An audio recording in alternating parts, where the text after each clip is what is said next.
A warm welcome to you out there, and thanks for joining us once again on this program, NIMASA This Week. It is time for us to get informed and educated about the latest developments in the maritime sector in Nigeria and globally. I am your host for the moment, Osaje Edward. Before we set sail, let's take a quick break. My name is Chief Dr. George Moralo. Senator Binta Masi Garba. This is Rollins McFoy, the President of Women in Maritime Nigeria. You are watching NIMASA This Week. You are watching NIMASA This Week. NIMASA This Week, the voice of maritime. The voice of maritime. The voice of the maritime industry. The voice of the maritime. NIMASA This Week, the voice of maritime, showing on these stations.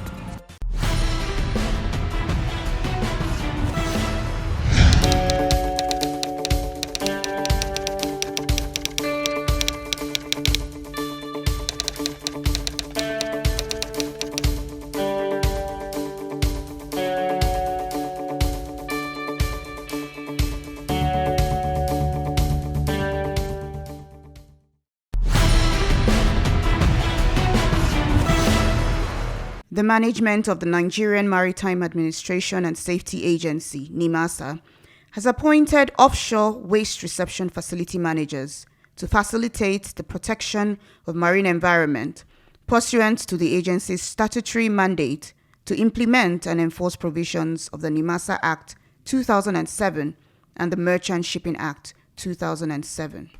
NIMASA engaged the services of African Circle Pollution Management Limited and XPO Marine Limited as service providers for the provision of offshore waste reception facilities, as no other company is permitted to receive offshore waste in Nigeria.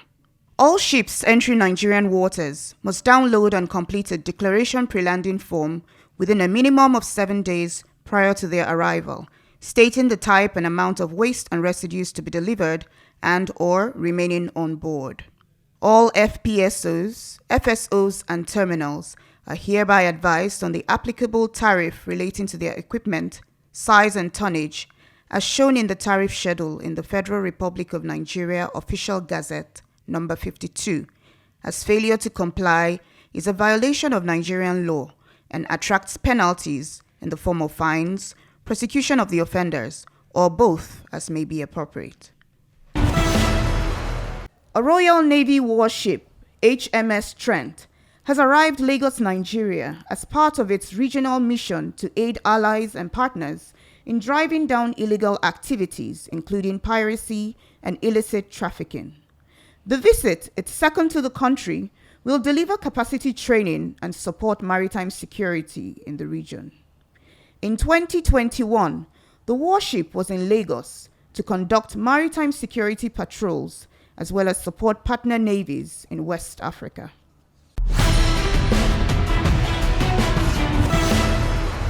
All right, so welcome back. The program is still NIMASA This Week, and today we shall be giving you a bumper package as always. Dock workers, those are the ones who have the hands-on men in the port. Most people don't really talk about them, but today we shall be giving you a special report on the dock workers. Who are they? What do they do? You shall be getting to know about that in this program. And of course, this week we also have for you a special report on blue economy. We now have a ministry for blue economy and maritime in Nigeria. So today we have a special report for you talking about the potentials of the blue economy in Nigeria. And that's not just all that. We also have for you our regulars, tidbits from Nigeria and globally. Stay with us. Our world-class Maritime Experience Center is now live, announcing Maritime Stakeholders Experience Contact Center, MSECC, where you'll get simple, fast, and tailored solutions to all your maritime challenges on maritime safety, maritime labor, marine pollution, search and rescue, cabotage issues, ship registration, training and certification, and any other maritime-related issues. Contact us via the polling channels 23401 630 9590. Email us at contactcenter@nimasa.gov.ng, info@nimasa.gov.ng. Chat with us www.nimasa.gov.ng and on Facebook at NIMASA Official. Let's resolve all your maritime related issues.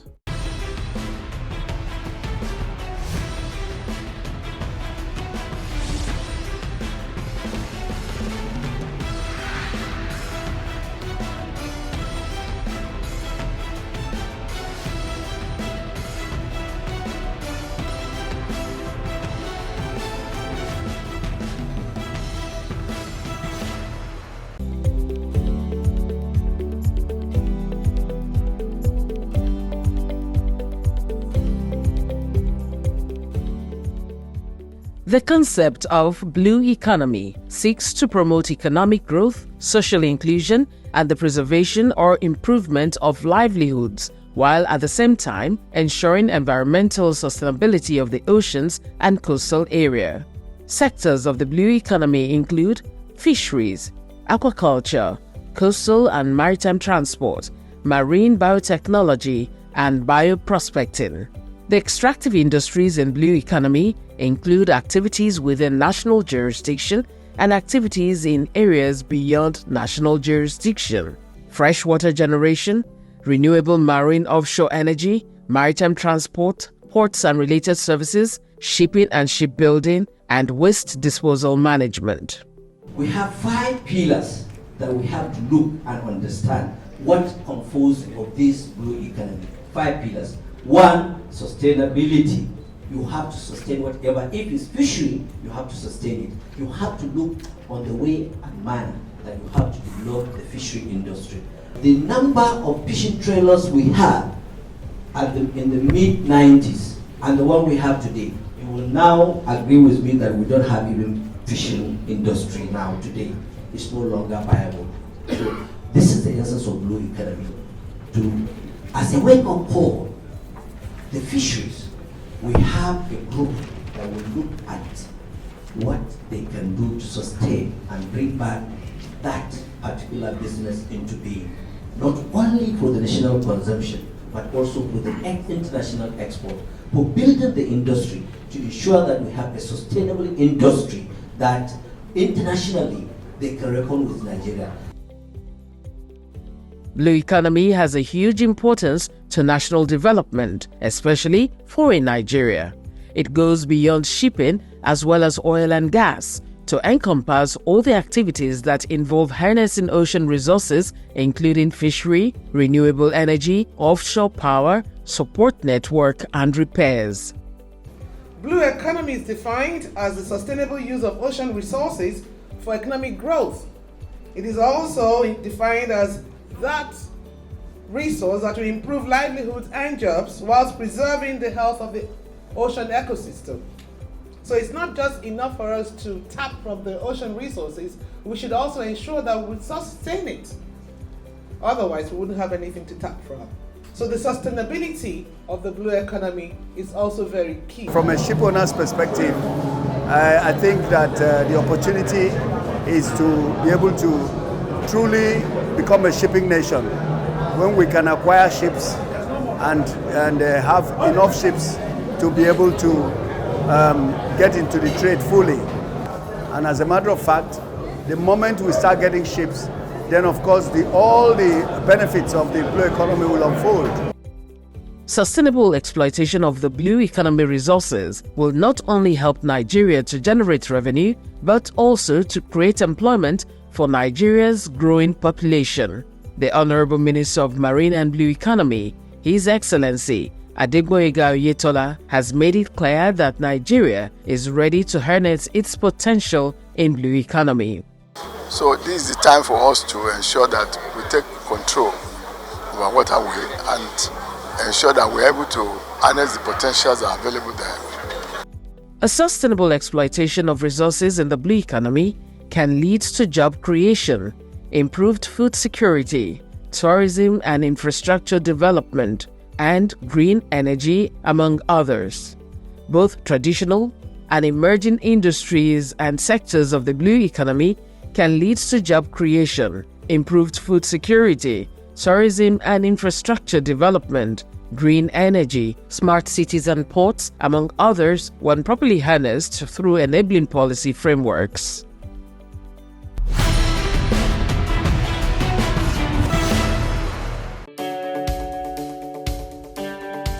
The International Maritime Organization, IMO, is the United Nations specialized agency with responsibility for the safety and security of shipping and the prevention of marine and atmospheric pollution by ships. IMO's work supports the United Nations Sustainable Development Goals. IMO, the International Maritime Organization, has welcomed the signing of the UN Convention on the International Effects of Judicial Sales of Ships, which took place at a ceremony in Beijing, the People's Republic of China, on the 5th of September. It is designed to address the problem of bona fide new owners and those financing the purchase of vessels who, for instance, find themselves dealing with previous creditors laying claim to the ship as security for a loan. Introducing the NIMASA Distress Response Call Lines for all maritime stakeholders, ship owners, seafarers, ship captains. Whatever your challenge or distress in the Nigerian maritime domain, please call 0803 0685 167, 0708 0005 956, 0700 0700 010. If you can't reach us on these lines, please call 0700 0700 020, 0700 0700 030. Also via VHF Radio Channel 16. Call and NIMASA will respond.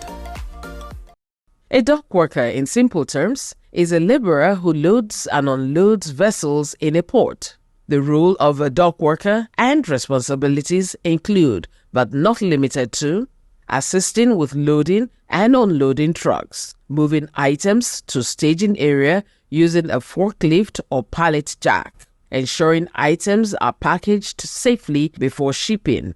They are also responsible for imputing shipping information into computer systems, log any shortages or damages, and maintain a clean and safe workplace, amongst others. They can be considered hands-on human component in port operations. At a workshop in honor of dock workers, the need for more recognition for dock workers was highlighted.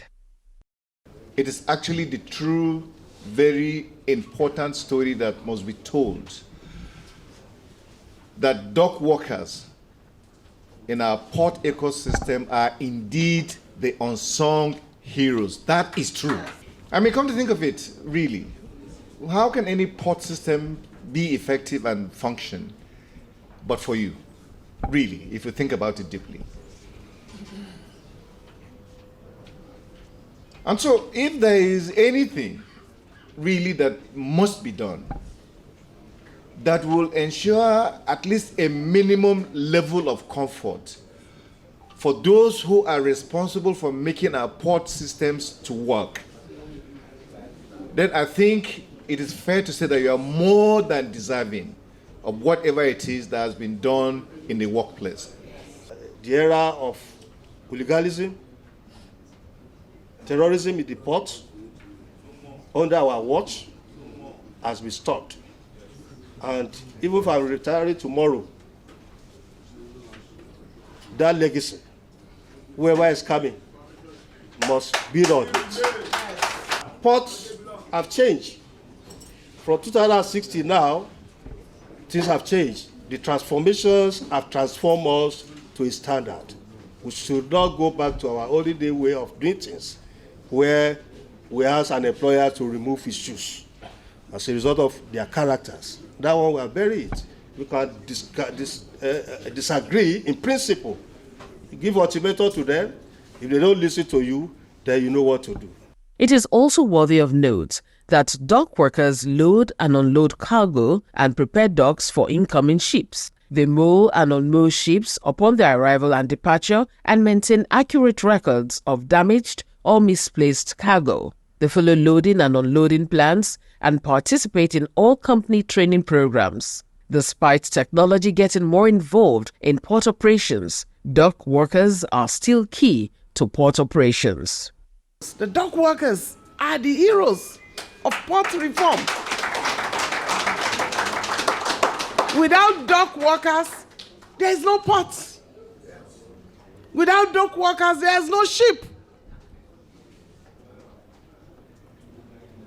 We recognize your contribution, immense contribution to the economy of the nation. Media stakeholders in Nigeria recognized the role NIMASA has played in improving the welfare of dock workers by an award for brokering the Collective Bargaining Agreement (CBA) between terminal operators and Maritime Dock Workers Union of Nigeria. The DG CEO NIMASA, Dr. Bashir Jamo, OFR, was given a special award of excellence.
The program is still NIMASA this week. I hope you are enjoying the program. This week in the interview segment, we have as our guest the Permanent Secretary of the Ministry of Marine and Blue Economy, Dr. Magdalene Achani. She will be talking to us on the policy direction of the ministry as the Honorable Minister, His Excellency Adegboyega Oyetola, settles in. The government tries to engage all stakeholders and encourage them to abide by the provisions of the enabling international instruments as provided by the International Maritime Organization regarding protection and safety of the maritime environment. And some of these include things like the Convention for Civil Liability for Oil Pollution Damage of 1992 and the International Convention on Establishment of an International Fund for Compensation of Oil Damage, 1992. And Nigeria is a signatory to this. And we definitely have tried to enact several platforms to implement these conventions within the Nigerian maritime sector. We have also domesticated these conventions, and the compliance level of the maritime conventions and the protocols as with Nigeria as a member state is commendable, because efforts are ongoing to improve the protection of the maritime environment. And as a supervising ministry, we prioritize this through the Department of Maritime Safety and Security, which is a department that oversees the activities of NIMASA and, of course, the environment, marine safety, security, pollution. And marine environment comes under that. And it's so important that in the work plan for the year, they have to do like a quarterly supervision of what is going on along that place. And I remember when I came on board, we had a lot to do that was still outstanding in the oil pollution funds issues with IMO. The SOP had been produced but had not been submitted to IMO, which we had to do.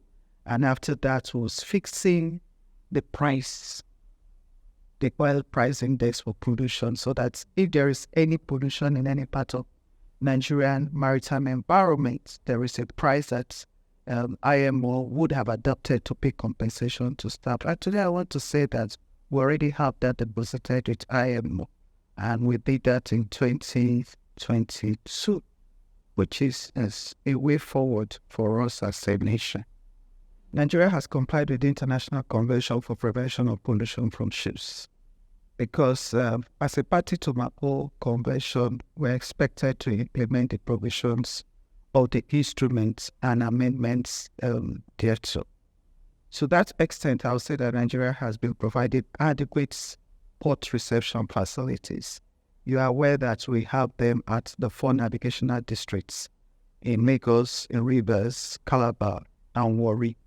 And this is to receive and process onboard ship generated wastes, of the 6 MAPO annexes, in line with the Marine Environmental Protection Committee's guidance. And it is done without causing undue delay to ships that are using the port reception facilities as advocated by the International Maritime Organization.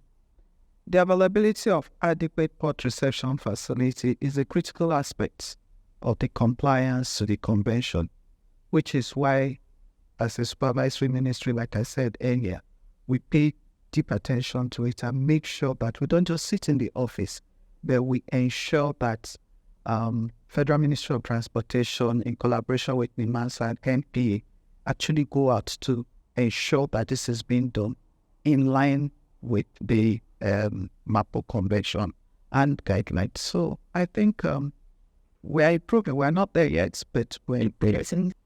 Well, an average Nigerian seafarer, first to be a seafarer, they have been trained to become a seafarer.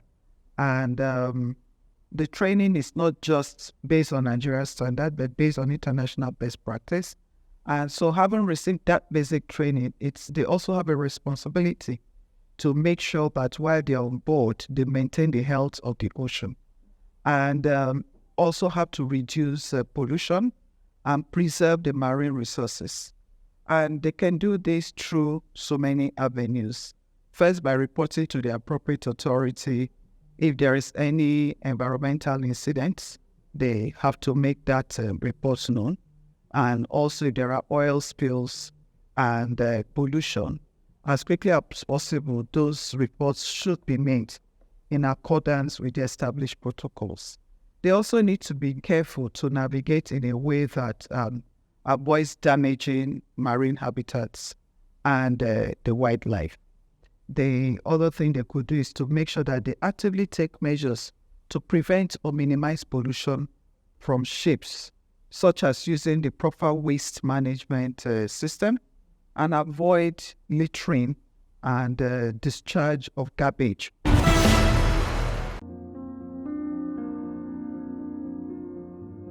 Nigeria's sustenance has over the years been hinged on a monolithic economy, with the discovery of crude oil in Oloibiri Bios Estate in 1956.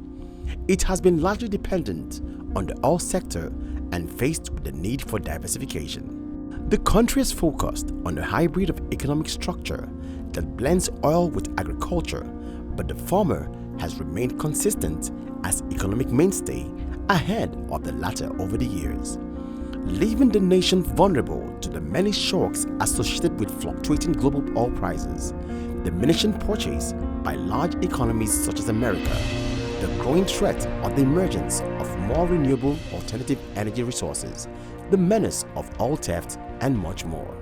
Experts believe that if Africa's largest economy, which has struggled with diversification, is to make a comeback as an economic powerhouse reminiscent of the glorious agricultural era, Nigeria has the clear option of turning to her water from the Atlantic Ocean to the various inland waters, making more than 65% of her geography with all the resources and inherent in those waters and the various economic activities that generate from transportation to fishing, aquaculture, the shipping trade, and allied services. With Nigeria's recent gains in reducing the menace of piracy and sea criminalities, the nation's seas have become safer and her coast calmer. The conditions are now conducive for Nigeria's blue economy to thrive. It is increasingly being accepted that the country's future lies in the blue economy, with a coastline bordering the Atlantic Ocean from Badagry in Lagos to Bakassi in Cross River State. So I want to see Nigeria blue.